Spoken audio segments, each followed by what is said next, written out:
Hello dear student, this is Neha, your course teacher, and our course title is Principles of Agronomy and course number is EAS 5111. So today we will discuss the second part of time and method of the application. So basically we will discuss the method of the application, okay? So in our yesterday lecture we had discussed that some time of the application of manure and fertilizer such as preparatory tillage, top dressing, basal dose and at the sowing or planting time, okay?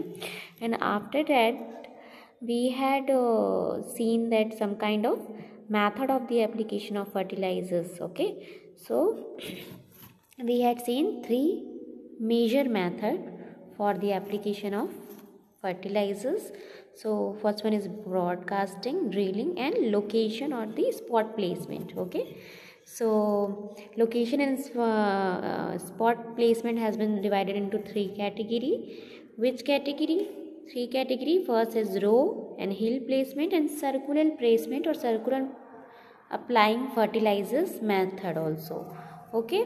So circular में क्या देखा था हमने? Pocket जो placement होता है, जो pocket placement हम करते हैं जिसमें हम लाइम अप्लाई करते थे, है ना?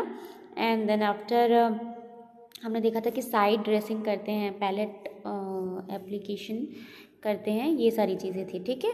तो आप इसका एक फ्लो चार्ट रेडी करेंगे और उसके अकॉर्डिंगली आप इसको स्टडी करेंगे, okay? So our today's topic is method of the application for fertilizers, ठीक है? सो हमने क्या देखा था कि सॉलिड फॉर्म में कौन कौन से, ये जो मैंने आपको बताया था, broadcasting, drilling method, location and placements, ठीक है? These are the method of the application of fertilizer in solid form, ठीक है? मतलब सॉलिड फॉर्म में फर्टिलाइज़र का एप्लीकेशन करते हैं, ठीक है? सो बेसिकली हम कह सकते हैं कि we could apply the fertilizers और मैन्योर इन इधर सॉलिड फॉर्म और liquid form also, okay? So हम देखेंगे कि लिक्विड फॉर्म पे फर्टिलाइज़र का एप्लीकेशन जो है वो किस तरीके से करते हैं, ठीक है? So generally placement of fertilizer is done for three reasons, ठीक है? So first reason is efficient use of plant nutrients for plant emergence to the maturity, ठीक है? एफिशिएंट यूज़ मतलब एक अप्रोप्रिएट यूज़ कर सकें उसको प्लांट जो है वो, किस लिए? मतलब प्लांट एमरजेंस से लेके, मतलब उसके जो रूट डेवलपमेंट से स्टार्ट होता है वो, है ना, सीड की सोइंग से स्टार्ट होता है और कहाँ तक जाता है? मैच्योरिटी तक उसको क्या करता है वो? एब्जॉर्ब करता है या यूज़ करता है ना? Okay, the second reason is to avoid the fixation of phosphate in acidic soil, ठीक है? तो जो फॉस्फेट का क्या होता है, कुछ हम जब एप्लीकेशन करते हैं फर्टिलाइज़र का तो बहुत सारे जो जो एटमॉस्फेयर में गैसेस होते हैं या एटमॉस्फेरिक जो फॉस्फोरस अवेलेबल होते हैं, ठीक है? तो वो अवेलेबल वो जो न्यूट्रिएंट होते हैं, ठीक है, और जो हम अपने फील्ड पे प्रोवाइड कराते हैं, फॉस्फोरस या नाइट्रोजन, कोई से भी फर्टिलाइज़र हो, ठीक है? तो फॉस्फोरस और नाइट्रोजन जब हम कराते हैं तो वो फिक्सेशन स्टार्ट हो जाता है, ठीक है? फिक्सेशन स्टार्ट हो जाता है मतलब बहुत सारे फॉस्फेटिक फर्टिलाइजर्स होते हैं अपने आप को फिक्स करने लग जाते हैं, मतलब तोड़ने लग जाते हैं और एक इजी फॉर्म में वो क्या करते हैं, कॉम्प्लेक्स फॉर्म में वो ब्रेक डाउन हो जाते हैं, ठीक है? तो जो कॉम्प्लेक्स फॉर्म होता है, वो जो फॉर्म होता है फॉस्फेटिक फर्टिलाइज़र का, वो किसी एसिडिक सॉइल में क्या होता है, उसको प्लांट अपटेक नहीं कर सकते, ठीक है? उसको नहीं ग्रहण कर सकते, तो उसको अवॉइड करने के लिए हम क्या करते हैं? फर्टिगेशन करते हैं, ठीक है? फर्टिगेशन मतलब लिक्विड फॉर्म में हम क्या करते हैं? प्रोवाइड कराते हैं, ठीक है? Third one is convenience to the grower, ठीक है? ग्रोवर को जैसा सही लगता है according to the plant, according to the weather that particular area, ठीक है, उसके हिसाब से वो क्या करता है? काम को एग्जीक्यूट करता है, okay? So the second form is liquid form, okay? So we had discuss the solid form, है ना? ये जो ब्रॉडकास्टिंग ड्रिलिंग मेथड जो था फर्टिलाइज़र एप्लीकेशन का, ये क्या था? सॉलिड फॉर्म था, ठीक है। तो आज हम देखेंगे कि लिक्विड फॉर्म में कौन कौन से एप्लीकेशंस है। Okay, so basically we have 4 application. So foliar application, fertigation, starter solution और third is direct application to the soil, ठीक है। तो ये 4 हम आज देखते हैं। तो first one is a foliar application, ठीक है। तो it refers to spraying of fertilizer solution on the foliage of plants for quick recovery for the deficiency either nitrogen और सल्फर, ठीक है। तो फोलियर एप्लीकेशन क्या होता है, ठीक है। It could be depend that plant, ठीक है, प्लांट के ऊपर डिपेंड करता है। कैसे प्लांट के ऊपर डिपेंड करता है, अगर हमारा जो प्लांट है वो सीड की अवस्था में है, ठीक है, जस्ट उसने जर्मिनेट करा हुआ है, जर्मिनेट जब उसने से करा हुआ है, ठीक है। तो जब जर्मिनेट किया है उसने, तो उस कंडीशन पे हम उसे बेसल डोज देंगे, मतलब सॉइल एप्लीकेशन करेंगे, ठीक है। तो it is both soil application भी होता है इसका, और क्या होता है, लिक्विड एप्लीकेशन भी होता है, मतलब पानी में हम जो उसको सोल्यूशन रेडी करके जो हम प्रोवाइड कराते हैं लीटर फॉर्म में, वो क्या होता है, लिक्विड एप्लीकेशन होता है, ठीक है। तो दोनों साइड से हम इसका अप्लाई अपने फील्ड पे कर सकते हैं, ठीक है। सो क्या होता है, spraying of fertilizer solution on the foliage of the plant for quick recovery for the deficiency। बहुत सारे न्यूट्रिएंट्स अगर प्लांट्स को नहीं मिल पाते, चाहे वो मैक्रो न्यूट्रिएंट्स हो या माइक्रो न्यूट्रिएंट्स हो, ठीक है। जैसे मैंने आपको बताया था कि मैक्रो जो न्यूट्रिएंट्स होते हैं वो बेसिकली क्या होते हैं, NPK होते हैं। NPK मतलब नाइट्रोजन, फॉस्फोरस और पोटेशियम, ठीक है। इनके अलावा क्या होता है आपका कार्बन, हाइड्रोजन और ऑक्सीजन, जिसको हम CHO बोलते हैं, ठीक है, कंबाइंडली हम इसको कहते हैं CHO। इनके अलावा भी और भी न्यूट्रिएंट्स हैं, जैसे 16 एसेंशियल न्यूट्रिएंट्स 17 होते हैं हमारे, ठीक है। तो वो 17 न्यूट्रिएंट्स को डिवाइड करा हुआ है macro nutrients and micro nutrients में, ठीक है। तो वो जो न्यूट्रिएंट्स हैं उनकी क्या होती है, डेफिशिएंसी सिम्टम आ जाती है।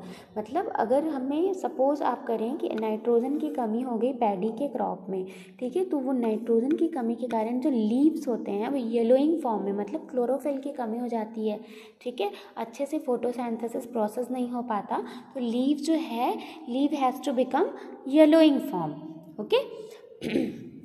And the second is fertigation, ठीक है। तो ये क्या होता है, it is the application of fertilizers dissolve in the irrigation water in either open or close system and that is lined or unlined open ditches and sprinkler or trickle systems respectively, ठीक है। तो fertigation क्या होता है, fertigation ये होता है जब हम वाटर इरीगेशन के साथ, ठीक है, वाटर इरीगेशन के साथ हम फर्टिलाइज़र प्रोवाइड कराते हैं, किसको, अपने प्लांट को, तो उसको हम क्या कहते हैं, फर्टिगेशन कहते हैं, ठीक है। तो हम ये कैसे प्रोवाइड कराते हैं, स्प्रिंकलर इरिगेशन के थ्रू। जब मैं आपको इरिगेशन पढ़ाऊंगी, इरिगेशन चैप्टर जब हम पढ़ेंगे तो हम देखेंगे what is the irrigation form, मतलब क्या इरिगेशन का फॉर्म है and how types are they perform their actions for crop production also. तो ये जो सारी चीज़ें हैं, ठीक है, वो हम देखेंगे इरिगेशन के चैप्टर में। अभी आपको बस समझना है, स्प्रिंकलर इरिगेशन मतलब बारिश जैसे होती है वैसे हम जब इरिगेशन नोज़ल के थ्रू कराते हैं, ठीक है। जो नोज़ल होता है वो राउंड सर्कुलर मोशन करता रहता है, और जो वाटर है वो रेन फॉर्म में जो है जो हमारे प्लांट्स होते हैं उनको प्रोवाइड कराते हैं, ठीक है। तो रेन फॉर्म में प्रोवाइड कराते हैं, तो उस इरिगेशन वाटर के साथ साथ हम फर्टिलाइज़र का भी सोल्यूशन उसमें तैयार करते हैं, और जो वाटर रिसोर्सेज होते हैं, ठीक है, तो वाटर रिसोर्सेज या जिस भी टैंक से हम प्रोवाइड करा रहे हैं इरिगेशन, उसमें हम क्या करते हैं, फर्टिलाइज़र का सोल्यूशन तैयार करते हैं, उनको घोल बनाते हैं, और इरिगेशन वाटर के साथ साथ जब हम फर्टिलाइज़र प्रोवाइड कराते हैं that is called the fertigation, ठीक है। फिर थर्ड है starter solution. So they are solution of fertilizer prepared in low concentration which are use for soaking seeds, dipping roots, spraying on seedling etcetera, nutrient deficient area for early establishment and growth, ठीक है। तो starter solution का क्या होता है, starter solution मतलब होता है कि आप जब भी हम कोई सीडलिंग उगाते हैं, सीडलिंग मतलब क्या होता है, एक ऐसा पौधा जिसको हम ट्रांसप्लांट करते हैं, ठीक है, मतलब जिसके सीड की सोइंग हमने किसी एक छोटे से एरिया में किया और वो अबाउट 7 to 8 सेंटीमीटर का वो प्लांट तैयार हो गया। उसके बाद हम उस सीडलिंग को लेके दूसरे प्लांट पे जब ट्रांसप्लांट करते हैं, ठीक है, तो वो प्रोसेस क्या कहलाता है, ट्रांसप्लांटिंग कहलाता है। और जो जिस सीड को हम प्रोवाइड कराते हैं दूसरे प्लांट पे, वो जो सीड्स होते हैं या वो जो प्लांट होता है वो क्या कहलाता है, सीडलिंग, ठीक है। तो कई बार क्या होता है, बहुत सारे फंजीसाइड्स का या इंसेक्टिसाइड्स का या किसी न्यूट्रिएंट डेफिशिएंसी की वजह से क्या होता है, प्लांट जो है वो हेल्दी नहीं हो पाते, बहुत ही वीक हो जाते हैं। तो उस कंडीशन में हम स्टार्टर डोज प्रोवाइड कराते हैं, ठीक है। स्टार्टर डोज प्रोवाइड कराते हैं तो उसको हम बोलते हैं स्टार्टर सोल्यूशन। मतलब उसमें हम क्या कहते हैं, कभी अगर आपके प्लांट में कोई डिसीज़ हो गया या कोई फंजीसाइड्स का फंगस का अटैक हो गया, ठीक है, तो हम क्या करते हैं, डिप कर देते हैं रूट को, है ना, उस फंजीसाइड्स का सोल्यूशन तैयार करते हैं और डिप कर देते हैं रूट को। तो जितने भी फंगस अफेक्टेड जो एरियाज़ होते हैं वो क्या होते हैं, ट्रीट हो जाते हैं, ठीक है। तो ये इस तरीके के जो एप्लीकेशन हम करते हैं फर्टिलाइज़र का, that is called the starter solutions. And the fourth one is direct application to the soil, ठीक है। डायरेक्ट एप्लीकेशन से हमको समझ आ रहा है कि सीधे हम अप्लाई कर दें, ठीक है, चाहे वो ब्रॉडकास्टिंग के थ्रू करें हम, चाहे वो हम क्या करें फर्टिगेशन करें, ठीक है। तो ये एक मेजर मेथड है जो बेसिकली हम अपने एग्रीकल्चर में सबसे ज़्यादा direct application of the to the soil जो हम यूज़ करते हैं, मतलब डायरेक्ट अप्लाई कर देते हैं हम सॉइल में, ठीक है।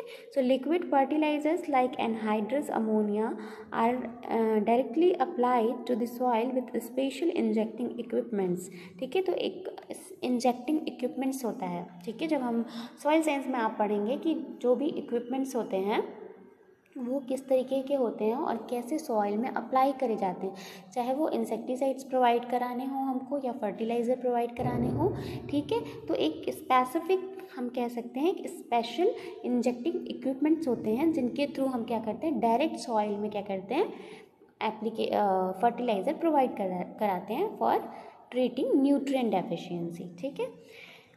फिर है liquid manure such as urine, sewage and water and cattle shed washing are directly let into the field, ठीक है। अब लिक्विड मैन्योर मतलब लीटर्स वगैरह जो होते हैं, लीटर्स क्या होते हैं, लीटर्स ये होता है आपका कि जो भी लिक्विड मटेरियल्स होते हैं, जैसे जो हो गया काऊ हो गया, है ना, काऊ के जो यूरिन्स हैं, ठीक है, या जो भी सीधे जो स्लजेस हैं जो हमने पढ़ाया था ना क्लासिफिकेशन ऑफ द मैन्योर में हमने पढ़ा था, जो बल्कि ऑर्गेनिक मैन्योर था, फिर लिक्विड फॉर्म में क्या क्या था, तो लिक्विड फॉर्म में क्या था, सीवेज एंड स्लज था, ठीक है। आप वो अच्छे से क्लासिफिकेशन जब पढ़ेंगे तो आपको समझ आएगा कि सीवेज क्या होता है और स्लज क्या होता है, ठीक है। तो उन सारे सिचुएशन पे भी लीटर फॉर्म को भी हम डायरेक्ट सॉइल पे इंजेक्ट कराते हैं। तो ये जो एप्लीकेशन है, जो ये प्रोसेस है, उसको हम direct application to the soil कहते हैं, ठीक है। तो हमने बेसिकली पूरा time and method of the application complete कर लिया, ठीक है। 2 लेक्चर में हमने ये देखा कि टाइम ऑफ द एप्लीकेशन में हमने देखा कि प्रेपरेटरी रिलीज एप्लीकेशन करते हैं हम, क्रॉप ड्रेसिंग करते हैं, बेसल डोज या बेसल प्लेसमेंट करते हैं, और at the sowing and planting time करते हैं, ठीक है। वैसे हमने देखा कि मेथड ऑफ द एप्लीकेशन में बेसिकली 2 मेथड है, सॉलिड फॉर्म में कैसे परफॉर्म करता है फर्टिलाइज़र और लिक्विड फॉर्म में कैसे परफॉर्म करता है फर्टिलाइज़र, ठीक है। तो आज के लिए बस इतना ही। आगे लेक्चर में हम देखेंगे इरिगेशन कैसे होता है और इरिगेशन का चैप्टर, इरिगेशन क्या है, उसके ऑब्जेक्टिव्स क्या हैं, ठीक है, and some different kinds of types of irrigation also, ठीक है।